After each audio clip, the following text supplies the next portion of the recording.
né? E no momento que tu investe a defesa e quer uma defesa particular nesse sentido, tu tem que ser melhor que o promotor, melhor que o juiz, senão tu não vai lá. E a postura de defesa é esta. Mesmo que a ampla defesa te permita isso, tu não tem ampla defesa. Tu não tem contraditório. Todos é contra a tua pessoa. Entendeu? Então, essa visão mítica de que a gente tem as garantias processuais, não tem coisa nenhuma, porque tudo vem contra a tua pessoa.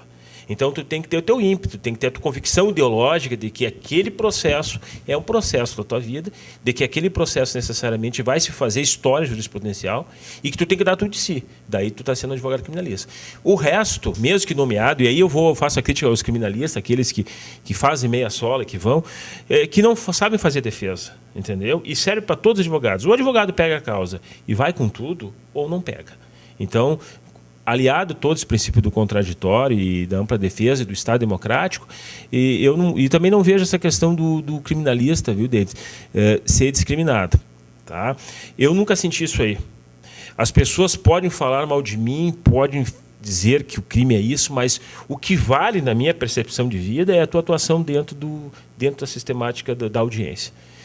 Eu saindo com a minha consciência tranquila, frente à defesa, se eu saio tranquilo, o mundo pode acabar. Eu fiz o meu papel como advogado.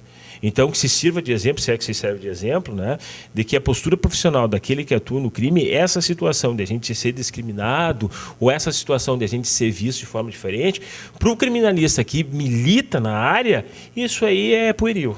Isso aí não representa nada. Agora, o que representa, sim, é aí que vem o meu grande medo como criminalista que eu vejo, é que muitas vezes tu vai com todo o ímpeto de defesa e o juiz e o promotor não estão com esse ímpeto. Eles querem ser funcionais. E aí sim, o romantismo da defesa e a técnica de defesa ou de quem acusa, a técnica de acusa, quem julga, deixa de existir. Daí o Estado Democrático de Direito, no meu entender, que vive do espírito do povo, deixa de existir. Daí rui. Eu só não concordo quanto ao romantismo, porque o romantismo não é essa ideia que a gente tem de do repente afeto vazio. O romantismo é uma implicação extremamente radical no compromisso de alguma coisa relacional, né? Esta é a palavra. Mejia, me chama a atenção também o fato de, quando tu estavas dando entrevista, e eu recebi através de uma jornalista da TV Cultura de Minas Gerais, tu sustentando junto com o grupo do Mejia, do Quaresma, o fato de que a defesa estava extremamente segura e esperançosa. O que significava a esperança no meio do processo tão... Com certeza, porque nós tivemos duas testemunhas-chave, tanto a delegada, tá, quanto o delegado, quando da afirmação dos seus pontos, dado no relatório, em confronto com o contraditório, que o Edson falou bem, titubearam.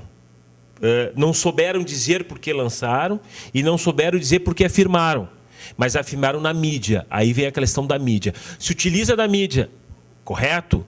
O povo tem que ter a necessidade de conhecimento, mas na hora do crivo do contraditório eles não tinham isso aí. E todos os jornalistas estavam ali. Todos eles estavam ali presentes e viram que eles começaram a se involuir no que estavam dizendo. A ponto de que nós estávamos esperançosos, no primeiro, segundo, terceiro dia, eu achei que nós ia absolver. Nós ia absolver mesmo, com maior tranquilidade, bola. Nós perdemos, na verdade, foi na tréplica. Tá? Porque a carga de testemunha, todas elas foram contraditórias. Inclusive, se não me falha a memória, vai ser aberto um processo por falso testemunho com o delegado, porque existia uma contradição gritante.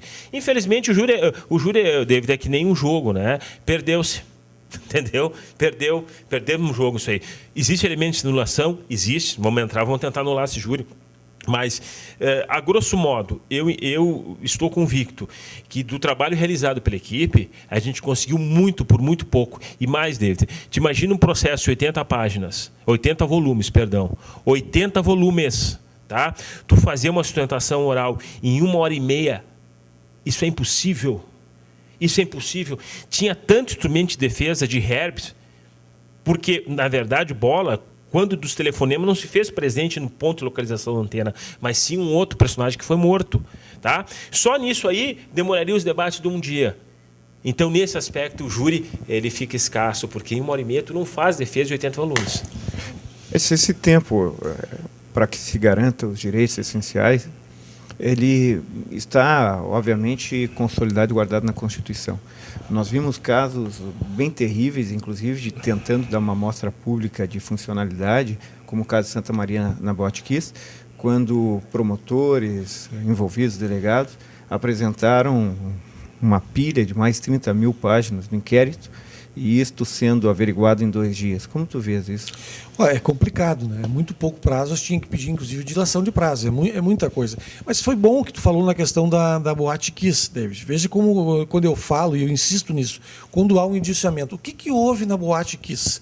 Indiciaram 16 pessoas, o Ministério Público tirou 8 fora. Houve um outro fato aqui em Gramado, no Natal Luz. Inclusive, um advogado foi denunciado pelo Ministério Público. O nome dele divulgado na mídia, foi notícia estadual, enfim. Foi para o Tribunal de Justiça, não sei se foi habeas corpus ou qual é o recurso que ele utilizou, mas, enfim, tiraram 9 fora, 8 ou 9 fora, lá desse Natal Luz. Então, o que eu quero chamar a atenção é exatamente isso. Ó. Às vezes, além do tempo que o advogado tem para fazer essa discussão que o Marco fala, essa questão da análise de documentos também e tal, tem que ter um cuidado que indiciamento não é condenação e denúncia não é condenação. Ele não exerceu até aquele momento ainda o direito do contraditório. Vou dizer mais uma coisa assim, ó. Ultimamente, os juízes, e o Marco não vai me deixar mentir, regra geral, até onde eu sei, eles não homologam mais flagrante, claro, lavrado em delegacia de polícia, sem a presença de advogado. Bom, as pessoas deverão entender por quê, né? E então, assim, ó, nós não conhecemos quase isso aqui. Por quê? Tem que ter uma presença para garantir o direito dele ser ouvido sem pressão, sem ameaça, sem essas coisas todas aí. Existem várias formas disso aí. Então, assim, ó, é complicado trabalhar no crime, muito complicado. É uma área que eu não tenho. Eu digo assim, é apaixonante discutir juridicamente o crime. Mas assim, eu não tenho muita vontade de fazer isso no crime. Já pensei em fazer júri. Mas eu acho... agora, o que o Marco diz aqui, por exemplo, veja bem, tu marca um tempo, é o que tem ali, tu tem 80 volumes para falar de um fato e, de repente, tu começa a selecionar o mais importante, às vezes tem detalhes que acabam escapando, porque você não consegue colocar tudo. Principalmente quando divide tempo, além do mais, com outros colegas, né? Então, é uma coisa complicada a defesa e a gente tem que ter cuidado com esse tipo de situação. Na questão da Boate Kiss, por exemplo, a gente sabe todo o clima de comoção que se criou, né? A animosidade que tem, principalmente nos familiares, é natural. E, neste momento, por isso que eu defendo que o processo ele tem que ser célere, mas não tão célere, que até ele tem que ter um momento onde os ânimos, onde a animosidade, a emoção, ela serene mais, fique mais serena. Porque daqui a pouco, num depoimento, você inventa uma palavra aqui, uma palavra lá, isso é muito comum. Então, é uma coisa que tem que ter muito cuidado, né? E como o Marco diz, eu acho que o advogado tem que realmente, ele não tem que esconder da mídia, até porque a mídia ela vai ter acesso ou pelo Ministério Público, o processo é público, ela vai ter acesso para um outro lugar. Eu acho que tem que franquear que ela divulgue exatamente isso, para que ela saiba e leia, não no diz que, olha, disseram isso. Não, para nós advogados isso não interessa. O disseram não interessa. O que nós queremos saber é o que está ali dentro do processo. Para encerrar, Marco Merria, dentro dos princípios democráticos de sustentabilidade e inviolabilidade da vida humana, o que fica, no caso da defesa do Bola, de tanta repercussão e que te trará alguns compromissos, que eu já sei, muito grandes a partir de agora? Bom, para mim serviu de exemplo a judicialização do processo mineiro. Eu achei fabuloso como foi conduzido, foi uma experiência muito boa. A nível de experiência profissional, nesse quase uma semana que eu trabalhei, não vou ter, a minha capacidade intelectiva passou dos limites, até que eu estou cansado desde a semana passada. A nível de experiência processual, creio que vai ter nulidades, vão ter várias nulidades do processo, e creio que, como cidadão lajadense, eu acho que eu consegui fazer um trabalho que valeu, né? Porque a gente já está tendo clientes, as pessoas já estão nos ligando. Eu acho que o Lajeado se assomou nisso aí. E eu acho que o povo gaúcho, não que seja eu a minha banca, mas o Alexandre também, a gente conseguiu dar um recado. E, infelizmente, minha frustração é que não teve absolvição. Mas, a nível de tribuna, acho que Lajeado me preparou muito bem. Os pares que eu tive aí com os promotores e com os colegas, e até esse que está aqui presente, me prepararam para mim fazer uma estrutura defensiva a nível nacional. Isso, para mim, foi o de mais importante. Obrigado. Edson, últimas palavras sobre essa questão. O programa passou muito rápido, isso aqui é apaixonante para discutir. Quando a gente começa a esquentar o assunto, a gente começa... Tem várias nuances. Eu só quero que as pessoas, quando ouvirem notícias a respeito de crimes, enfim, que elas tenham a tranquilidade para ter uma opinião, elas podem ter, e que bom que tenham, para normalmente ouvir o contraditório que as pessoas têm a dizer, né?